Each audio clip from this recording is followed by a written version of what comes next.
कौम के सामने कि सिर्फ सुप्रीम कोर्ट जाने से यह मसला हल नहीं होगा। अगर कल को हमारे पास कोर्ट से फेवरेबल डिसीजन नहीं आया वक्फ की बिल में, तो हम तो ये असासे हमेशा के लिए खो देंगे।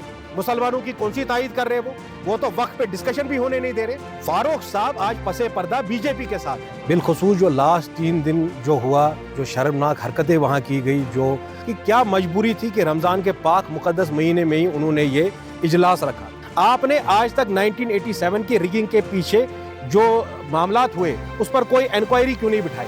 तो मैं बीजेपी को चैलेंज करके बोलता हूं, आप वक्फ की जितनी प्रॉपर्टियों की नीलामी हुई, जो बड़ा कब्जा किया है वो नेशनल कॉन्फ्रेंस फारूक के लीडरों ने किया है। आप सब लोगों का बड़ा शुक्रिया अदा करना चाहता हूं, आप बड़े शॉर्ट नोटिस पे यहाँ आए। आप सब लोग जानते हैं रिसेंटली कंक्लूडेड जो हमारा असेंबली का सेशन रहा, बिलखुसूस जो लास्ट 3 दिन जो हुआ, जो शर्मनाक हरकतें वहाँ की गई, जो गाली गलोच हुई, जो स्कफल्स हुई लेजिस्लेटर्स के बीच में, उसके ज़िमन में जो हमारे एहसासात, हमारे जज्बात हैं, हम कौम के सामने रखना चाहते हैं।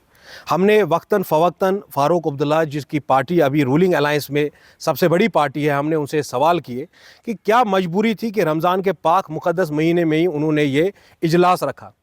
बेशतर जो आपके असेंबली का सेशन था वो रमज़ान के महीने में मुनक़द किया गया, और उस सेशन के बाद सिर्फ 3 दिन मिले, और उसमें भी क्या नेशनल कॉन्फ्रेंस फारूक का रोल रहा वो आप सब लोगों ने देखा। आज ही आपने देखा होगा एलओपी सुनील शर्मा की एक प्रेस कॉन्फ्रेंस थी, उन्होंने जो स्टेटमेंट्स दिए उस पर भी जो हम तबसरा करेंगे, हम कौम के सामने रखना चाहेंगे।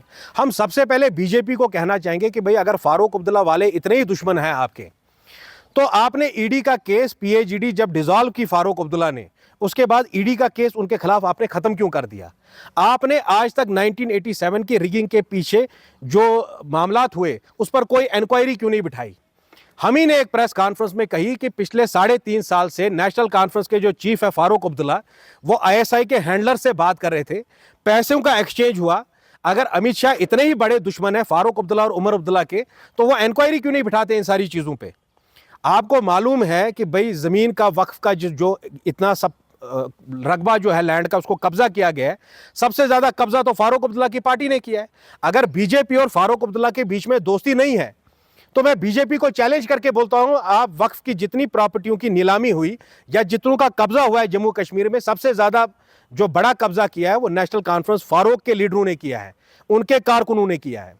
अब जो असेंबली में हुआ, आपको पता है जो वक्फ तरमीमी बिल पास की गई, उसके ज़िमन में all India Muslim personal law board ने एक प्रोटेस्ट कैलेंडर दिया है। कल ही जो उनके जिम्मेदारान हैं all India Muslim personal law board के, उन्होंने 10 अप्रैल से 17 जुलाई तक एक प्रोटेस्ट कैलेंडर दिया है।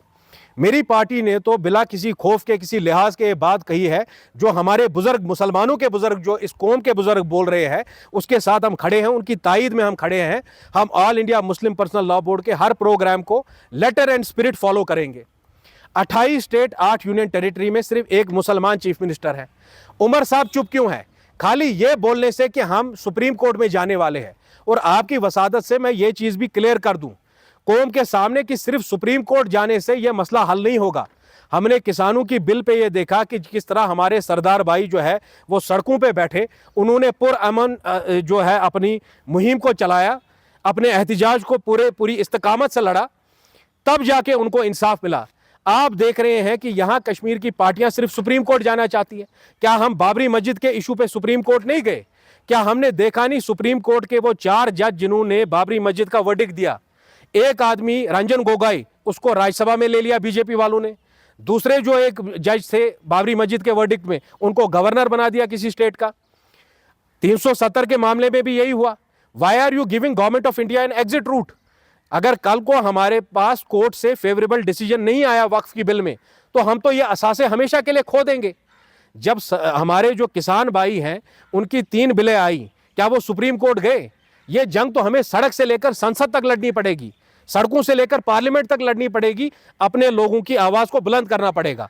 मैं उमर साहब से बिना किसी खौफ, किसी लिहाज के एक बात पूछना चाहता हूं, जो all India Muslim personal law board ने एहतिजाजी कैलेंडर इजरा किया है 10 अप्रैल से लेकर 17 जुलाई तक, क्या आपकी हुकूमत उसकी तायद करेगी? क्या आप उनको कुछ माली मावनत करेंगे? ये जो सारे प्रोटेस्ट होते हैं, जो सारे एहतिजाज होते हैं, ये जो सारे मुहिम चलानी पड़ती है, इसमें बहुत माली खर्चा भी आता है। नेशनल कॉन्फ्रेंस फारूक तो सबसे बड़ी पार्टी है जम्मू कश्मीर में, क्या मदद करने वाले हैं वो all India Muslim personal law board की? बिला किसी रोक टोक के वो हमें बता दे। आखिरी पॉइंट, आपको मालूम है जम्मू कश्मीर असेंबली में भी ये पॉइंट रेज किया गया कि भाई जब कर्नाटक की असेंबली में वक्फ के खिलाफ एक रेजोल्यूशन पास किया गया, तमिलनाडु में 5 की 6% भी मुसलमान नहीं है, वहाँ भी एक रेजोल्यूशन पास किया गया। एक ऐसी रियासत जो पूरे मुल्क में मुस्लिम मेजॉरिटी है, एक ही वाहिद रियासत थी जम्मू कश्मीर की, उसको भी यूटी बनाया गया। वहाँ यूटी में भी लेजिस्लेटिव असेंबली में ये इजाज़त नहीं दी जा रही है हमारे इलेक्टेड मेंबर्स को वक्फ पर बात करने की। राथर साहब, मैं पूरी कौम के सामने ये बात रखना चाहता हूँ, राथर साहब वही काम कर रहे हैं जो फारूक साहब उनको बोल रहे हैं करने के लिए। फारूक साहब आज पसे पर्दा बीजेपी के साथ है, बल्कि आज ही नहीं, जिस दिन उन्होंने पीएचडी को तोड़ दिया और जब ईडी का केस उनके खिलाफ विड्रॉ किया गया, हम सबको उसी दिन मालूम हो गया कि फारूक साहब क्या करने वाले इस कौम का। राथर साहब is getting directions from Farooq Abdullah to go easy on BJP, इसीलिए उन्होंने वक्फ पे कोई डिबेट करने नहीं दिया। हुकूमत फारूक अब्दुल्ला की, लेजिस्लेटर्स फारूक अब्दुल्ला के, स्पीकर फारूक अब्दुल्ला का, और अगर फिर भी वक्फ पे कोई बात नहीं होगी और गाली गलौज वो किसी और को कर रहे हैं। भाई मुफ्ती मोहम्मद सईद कहां से आ गए सबके बीच में? मुफ्ती मोहम्मद सईद तो उनको तो गुजरे हुए लगभग 10 साल हो गए। मुफ्ती मोहम्मद सईद आज थोड़ी असेंबली में है। इसीलिए फारूक अब्दुल्ला अपने एजेंटों के जरिए बाकी मुखालिफिन जो अपोजिशन पार्टीज है उनके खिलाफ गाली गलौज करवा रहे हैं, जबकि असलियत यह है कि राथर साहब को हिदायत खुद फारूक अब्दुल्ला ने दी थी कि वक्त पर डिस्कशन अलाउ नहीं किया जाए। फारूक साहब की पार्टी को मैंडेट क्यों मिला है? 370 पे उन्होंने अपने मंशूर में, इसी मंशूर से सब नकल वकल करके मंशूर में लिखा है कि प्री 53 स्टेटस लाएंगे। क्या कर रहे हैं 53 स्टेटस के लिए? वो उन्होंने कहा कि हमें मैंडेट मिला है बीजेपी के एंटी मुस्लिम नैरेटिव के खिलाफ खड़े होने के लिए। मुसलमानों की कौन सी तायद कर रहे हैं? वो तो वक्त पे डिस्कशन भी होने नहीं दे रहे। इन सब तमाम सवालों को हम आवाम के सामने रखते हैं, कौम के सामने रखते हैं। अगर मुफ्ती साहब ने कुछ गलत किया तो हम उनके खिलाफ खड़े हुए, और अगर फारूक अब्दुल्ला भी कुछ गलत करेंगे तो फारूक अब्दुल्ला कोई सियासत का अमरपटा बांध के नहीं पैदा हुए। He is not holier than thou. अगर वो भी कौम से गद्दारी करेंगे तो हम उनको भी बख्शने वाले नहीं हैं। All India Muslim personal law board मुसलमानों का सबसे बड़ी मरकजी बॉडी है। वो ऑलरेडी सुप्रीम कोर्ट गए हैं। फारूक साहब के जाने नहीं जाने से कोई फर्क नहीं पड़ता है।